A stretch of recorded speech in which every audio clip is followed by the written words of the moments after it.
किसी भी वस्तु को बांध सकने के लिए किसी बंधन का, किसी रस्सी का होना आवश्यक है।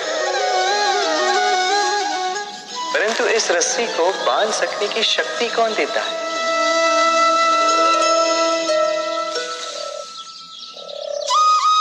वो धागे जिनसे जुटकर ये रस्सी बनी।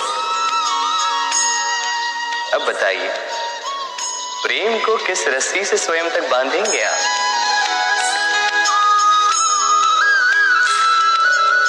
प्रेम बनता है विश्वास से, और विश्वास की डोरी के धागे सत्य के धागों से बुने जाते हैं। अब प्रश्न ये उठता है कि सत्य क्या है? वो जो हमने देखा, वो जो हमने सोचा? नहीं, हमारा सत्य वो है जिस पर हमने विश्वास कर लिया, और विश्वास वो जिसे हमने सत्य समझ लिया। वास्तविकता में सत्य और विश्वास दोनों एक ही सिक्के के दो छोर हैं। जहां सत्य नहीं, वहां विश्वास की नींव नहीं, और जहां विश्वास नहीं, वहां सत्य अपना धरातल खो देता है। तो यदि किसी का सत्य जानना है तो विश्वास कीजिए, प्रेम का धरातल बन जाएगा और मन प्रसन्न होकर बोलेगा, राधे राधे।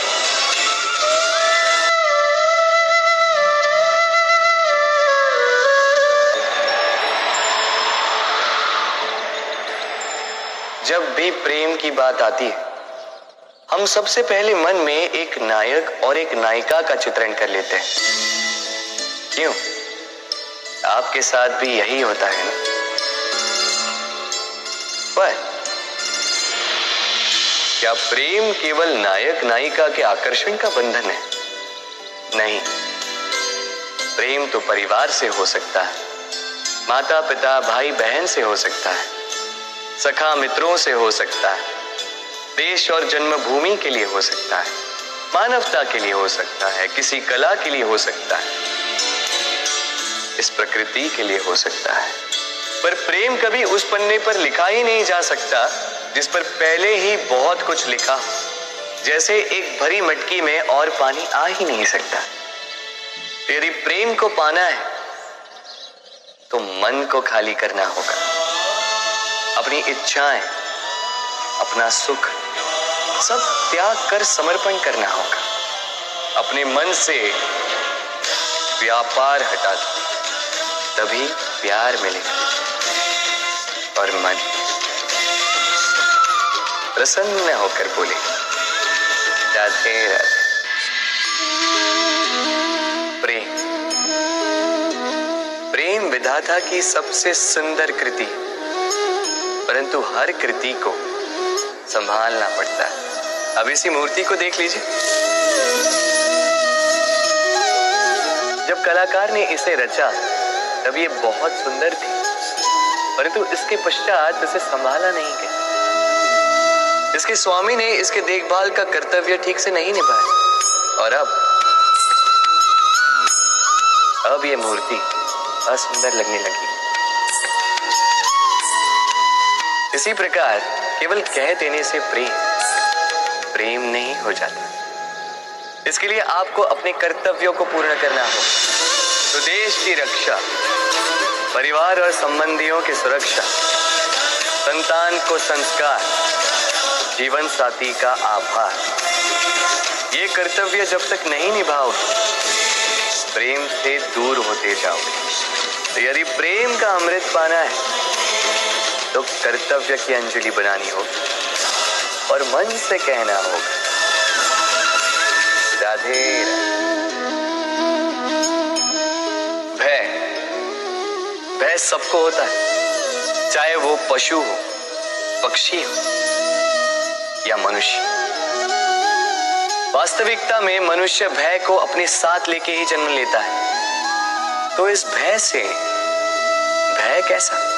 यदि भय बुरा भाव होता तो क्या इसे हम अपने साथ लेके जन्म लेते? वास्तविकता में भय हमें आगे बढ़ने के लिए प्रेरित करता है। अब देखिए, जीवन जाने का भय आपसे स्वयं की सुरक्षा करवाने का प्रयास करता है।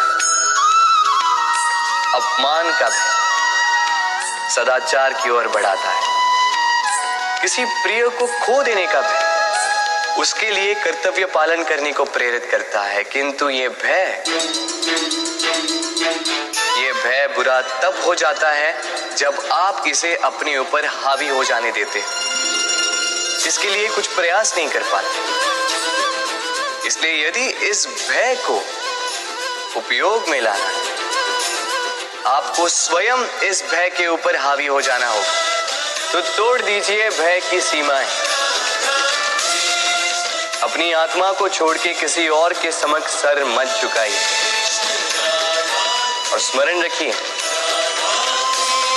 जब अंधकार से डरना छोड़ दोगे तभी दीपक बनकर प्रकाश दे पाओगे। राधे राधे।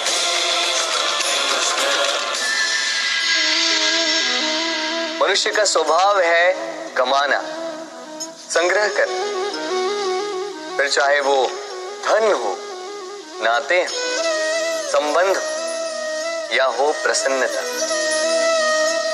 परंतु क्या आपने कभी सोचा है, नियति ने ये संग्रह करने की प्रकृति मनुष्य में क्यों डाली? एक बीज से पौधा पनपता है, उसके भोजन से फल संग्रहित होता है। क्यों?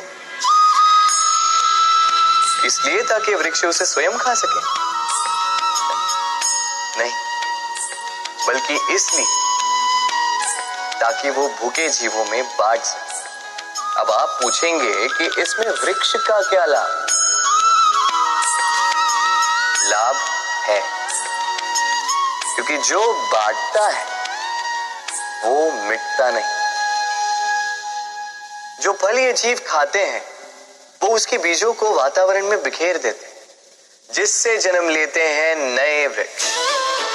उसकी जाति, उसका गुण, उसकी मिठास अमर हो जाती है। इसलिए स्मरण रखिएगा, अमीर होने के लिए एक एक क्षण संग्रह करना पड़ता है, किंतु अमर बनने के लिए एक एक कण बांटना पड़ता है।